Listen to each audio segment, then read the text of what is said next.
Hey YouTube, Retro Junkie here. Guacamelee! Covering another Super game. Turbo Championship Edition! This one is one of my favorite side-scrolling action games. Or rather, side-scrolling adventure. Sorry, side-scrolling adventure game. So, this is not a retro game in the typical sense that it is pixelated and it's got MIDI sounds and it takes you back to this time when you're on your sofa and with a bowl of cereal, Saturday morning or on the day when you finish your homework.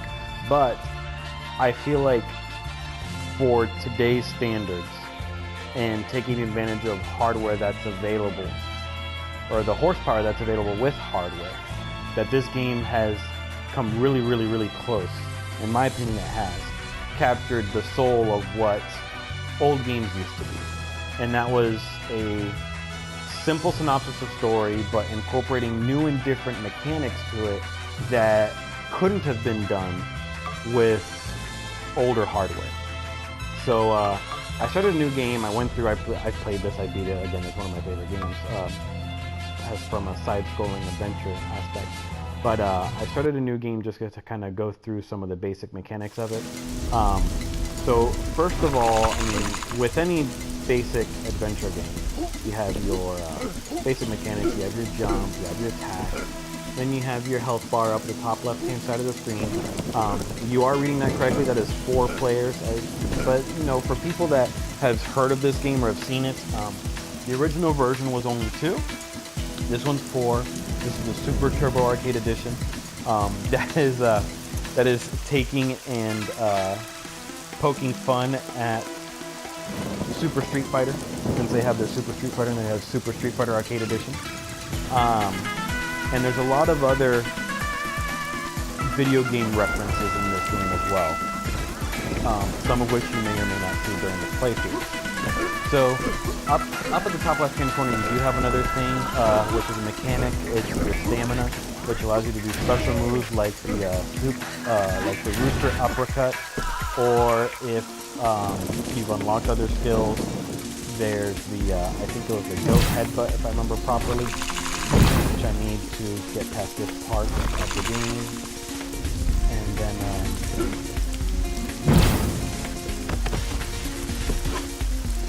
there's some of the old-fashioned wall jumping and wall grabbing.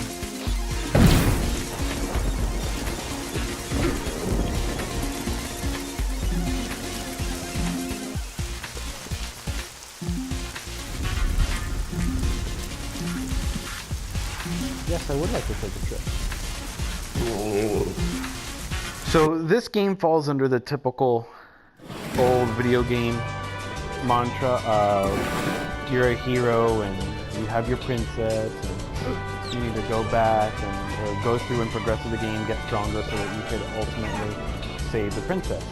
This is a great reference to an old video game. This one's going back to Zelda, El Hero. And you can see the silhouette of the Triforce back in the background, and because this is a Mexican themed game, everyone's a wrestler or aspires to be a wrestler, so there he is wearing a mask.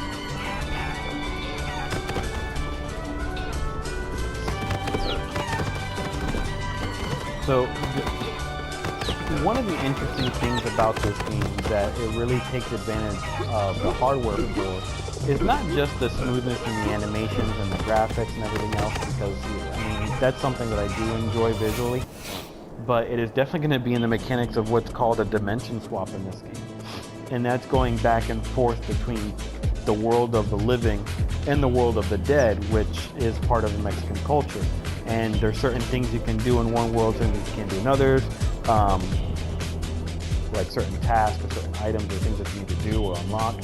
Certain monsters are in the other worlds too, so you have to switch between one and the other, and it takes actually a considerable level of coordination for some parts of the game. The dialogue in this game is hilarious. There's references to pop culture in here, like Adele, Super Mario, which I just finished just before this playthrough, actually, or not before the playthrough, but before this review / recording. And one of the most interesting pieces of this game is that this is something that I sat down with my son and we played through, and he's read it and blacked out voices and everything. So it's actually pretty child friendly, considering if your son's a little bit older. Preteen, you're okay with them watching violence. Not violence in regards of blood or anything, but just a wrestler beating skeletons up, a bad guy.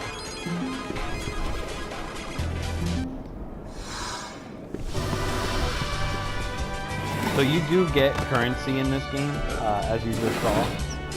You will use that currency to unlock special moves, or you can even use it to unlock costumes.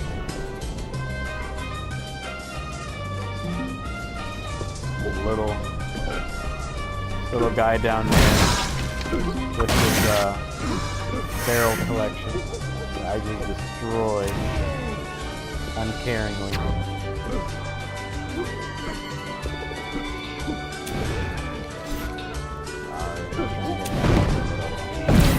There's nothing for destroying all the barrels.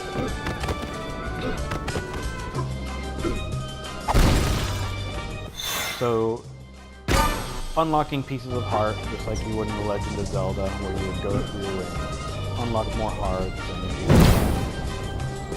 increase your health. 3 pieces of heart complete it, allowing you to increase your health bar by a little bit. There's like items for stamina, and another thing in this game that was not in the original. So one thing that I didn't mention before is that this is the Super Turbo Arcade Edition. It is not the original version of this game. Original version launched for the PS3, and it was just Guacamelee. And in this one, they introduced a mechanic called Intenso, which is, there's Tostada, the second player character. She provides guidance and stuff through the game, kind of like a much less annoying version of Navi. So, anyway, with the Intenso mechanic, you have a third bar that appears later on at the top of the screen. And, where's the one to go? Okay. And with the Intenso bar, you can actually sit down, or you can actually activate it whenever you like, whenever the bar is at a certain point. And with the Intenso, it just increases damage, increases... I haven't figured out what this reference is for. Player Uno. Kind of looks like a Mega Man, Proto Man reference, Power Ranger. I'm not quite sure, but anyway, moving on. So you can activate it. You can activate the Intenso whenever you like, and it increases your damage, increases your speed, it increases your combo rate, several other things.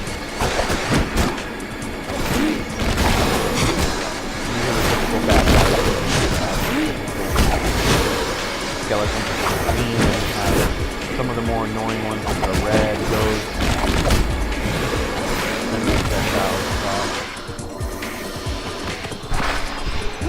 Then you have yellow, which are highly agile. You have other ones on top.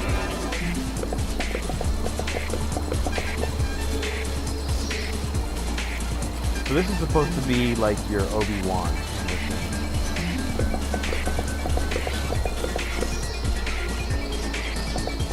And this scene, which we're watching now, is not a part of the original one. This is unique to the Super Turbo Arcade Edition. Oh, perfect! I believe this is actually when we go through the Intenso tutorial. So this will describe that other thing for the game that they added. So this actually interesting. He refers to these statues as Chozo statues. And if any of people are Nintendo fans, they know that Chozo is the name of the alien species that took in Samus Aran in Super Metroid and Metroid. In fact, all the Metroid titles. There's also a Metroid just outside of his house prior to coming in, or rather a statue of one. And there's the Intenso bar.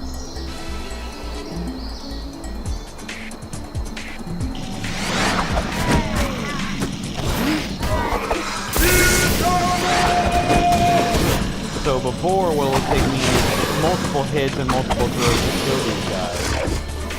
That one was just a couple punches and I was done.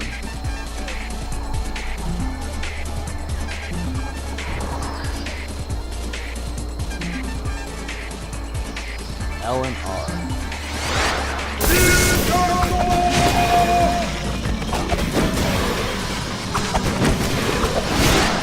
Keep it going. The more attacks you do, the more combos you do, the more it regenerates the bar. And then there's upgrades that allow you to refill it faster. There's costumes that allow it to fill up faster, but it also gets depleted faster. So there's a lot of different things that you can modify the game with.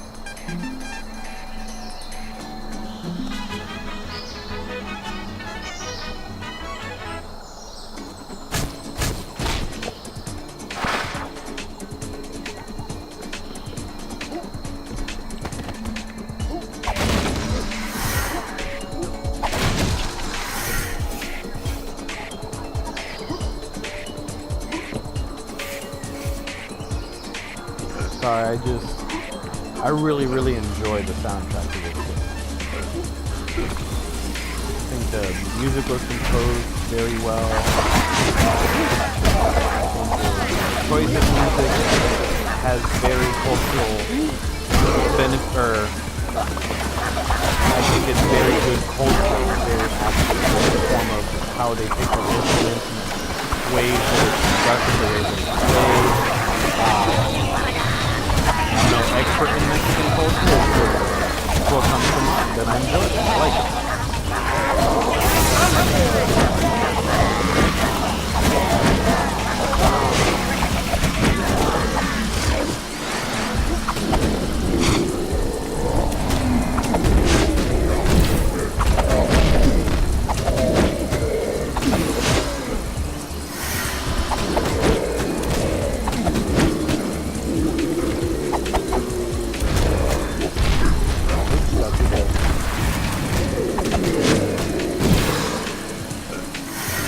The more special moves you unlock, the more different combos that you can.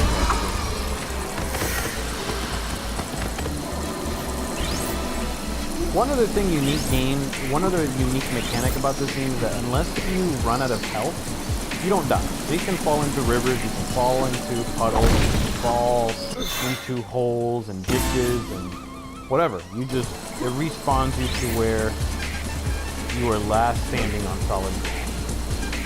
Which is very helpful because there are some puzzles in this game where there are just difficult. You will die multiple gruesome, horrible deaths.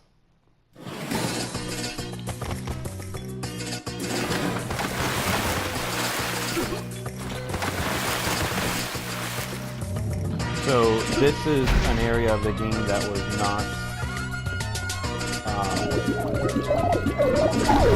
part of the original launch.